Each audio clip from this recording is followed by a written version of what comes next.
Hi friends, boAt brand இருந்து RGB light வச்ச நிறைய கேமிங் TWS ரீசன்ட் டைமில் அதிகமாக வந்து லான்ச் பண்ணுறாங்க. ரீசெண்டாக boAt Airdopes 192 அப்படிங்கிற இந்த கேமிங் TWS லான்ச் பண்ணியிருக்காங்க.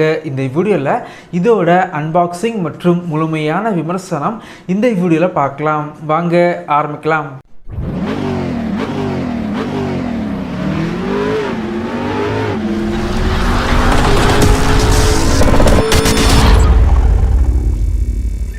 boAt Airdopes 192 இந்த கேமிங் TWS பொறுத்த வரைக்கும் ஃப்ளிப்கார்ட் மற்றும் போட்டோட வெப்சைட்டில் 1599 ரூபாய்க்கு சேல் பண்ணுறாங்க. இந்த வீடியோக்கு கீழே லிங்க் இருக்கும், செக் பண்ணி பார்த்துக்கோங்க.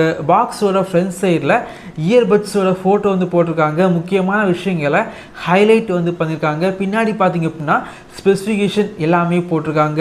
பாக்ஸை ஓப்பன் பண்ணால் உள்ளாடி TWS type C charging cable, extra ear tips, user manual, 1 year warranty card மற்றும் கேட்லாக் வச்சுருக்காங்க.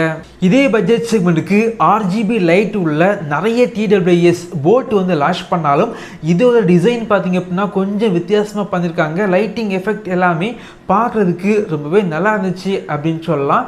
லைட்டு பார்த்தீங்க அப்படின்னா உங்களுக்கு எப்போவுமே வந்து எரியாது. சார்ஜிங் கேஸை நீங்கள் வந்து ஓப்பன் பண்ணிங்க அப்படின்னா 10 செகண்டுக்கு மட்டும்தான் எரியும். அதே போல் சார்ஜிங் கேஸை நீங்கள் க்ளோஸ் பண்ணாலும் வெறும் 10 செகண்டுக்கு மட்டும்தான் எரியும்.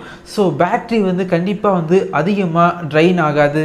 சார்ஜிங் கேஸ் பொறுத்த வரைக்கும் மேட் ஃபினிஷில் வந்து பண்ணியிருக்காங்க. சீப்பான பிளாஸ்டிக் வந்து கண்டிப்பாக யூஸ் பண்ணலை, நல்ல குவாலிட்டியான பிளாஸ்டிக் வந்து யூஸ் பண்ணியிருக்காங்க. சார்ஜிங் கேஸோட சென்டரில் போட்டோட பிராண்டிங் வந்து போட்டிருக்காங்க. பின்னாடி டைப்-C சார்ஜிங் போர்ட் வந்து இருக்குது. நீங்கள் சார்ஜ் பண்ணும்போது சிகப்பு கலர் LED வந்து வெட்டி வெட்டி எரியுது. ஃபுல்லாக வந்து சார்ஜ் பண்ணிங்க அப்படின்னா சிகப்பு கலர் லைட் வந்து சாலிடாக வந்து எரியுது. ஆனால் சார்ஜிங் கேஸில் வந்து எவ்வளோ சார்ஜ் இருக்குது இதை வந்து பார்க்க முடியாது.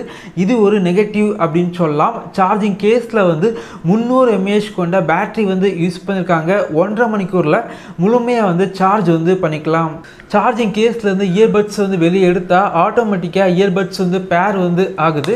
இதே பட்ஜெட் செக்மெண்ட்டுக்கு boAt பிராண்ட்லேருந்து நிறைய கேமிங் இயர்பட்ஸ் வந்து மார்க்கெட்டில் வந்து சேல் பண்ணுறாங்க. அதெல்லாம் கம்பேர் பண்ணும்போது இந்த இயர்பட்ஸ் வந்து காதுக்கு வந்து பெர்ஃபெக்டாக வந்து ஃபிட் ஆகுது. ரொம்பவே கம்ஃபர்டபுளாக வந்து இருந்துச்சு. ரொம்ப நேரம் யூஸ் பண்ணால் கூட காதில் வந்து பெயின் வந்து எதுவுமே இல்லை. அதே போல் இந்த இயர்பட்ஸில் மொத்தமாக 4 மைக் வந்து யூஸ் பண்ணியிருக்காங்க. ஒரு இயர்பட்ஸில் 2 மைக் வந்து இருக்குது. ENX டெக்னாலஜி இருக்கனால கால் பேசும்போது வெளியே உள்ள நாய்ஸை வந்து கட் பண்ணி விடுது. கால் குவாலிட்டி இந்த பட்ஜெட் செக்மெண்ட்டுக்கு ரொம்பவே பெட்டராக வந்து பண்ணியிருக்காங்க. இயர்பட்ஸோட டச் ரெஸ்பான்ஸ் பொறுத்த வரைக்கும் ரொம்பவே ஸ்பீடாக வந்து இருந்துச்சு. இதன் மூலமாக மியூசிக் மற்றும் கால்ஸை வந்து கண்ட்ரோல் வந்து பண்ணிக்கலாம்.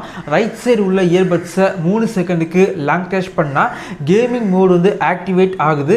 இந்த இயர்பட்ஸில் 40 மில்லி செகண்டில் லோ லேட்டன்சி இருக்கனால கேமிங் மோடில் வந்து கேம் விளையாடினா ஆடியோ டிலே வந்து அந்தளவுக்கு வந்து இல்லை அப்படின்னு சொல்லலாம்.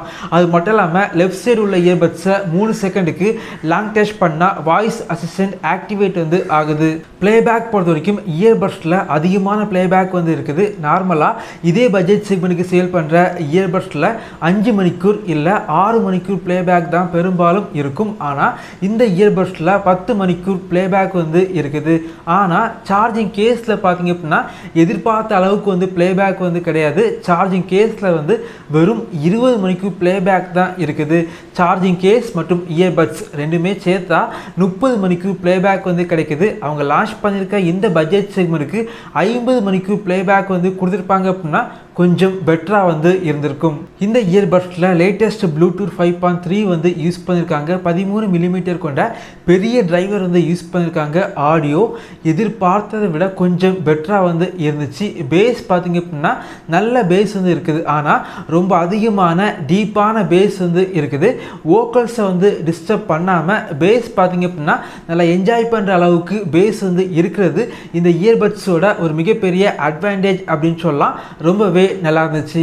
இந்த இயர்பட்ஸை வந்து நான் யூஸ் பண்ணி பார்த்த வரைக்கும் இயர்பட்ஸ் வந்து காதுக்கு பெர்ஃபெக்டாக ஃபிட் ஆகுது. இந்த பட்ஜெட் செக்மெண்ட்டுக்கு இயர்பட்ஸில் அதிகமான பிளேபேக் வந்து இருக்குது. ஆடியோ வந்து நல்லா இருந்துச்சு. பேஸ் பார்த்தீங்க அப்படின்னா அதிகமான பேஸ் வந்து இருக்குது. ஆனால் இந்த செக்மெண்ட்டுக்கு பார்த்தீங்க அப்படின்னா சார்ஜிங் கேஸில் வந்து கம்மியான பிளேபேக் வந்து கொடுத்தது ஒரு சின்ன ஒரு நெகட்டிவ் அப்படின்னு சொல்லலாம். என்னை பொறுத்த வரைக்கும் இந்த இயர்பட்ஸ் பொறுத்த வரைக்கும் கொஞ்சம் ப்ரைஸ் வந்து அதிகமாக சேல் பண்ணுறாங்க.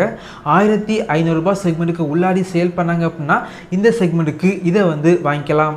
இதே போல் வீடியோஸ் நீங்கள் பார்க்கணும் அப்படின்னா நம்மளுடைய சேனலை சப்ஸ்கிரைப் பண்ணி உங்களுடைய சப்போர்ட்டை பண்ணுங்கள். தேங்க்யூ ஃப்ரெண்ட்ஸ், தேங்க்ஸ் ஃபார் வாட்சிங்.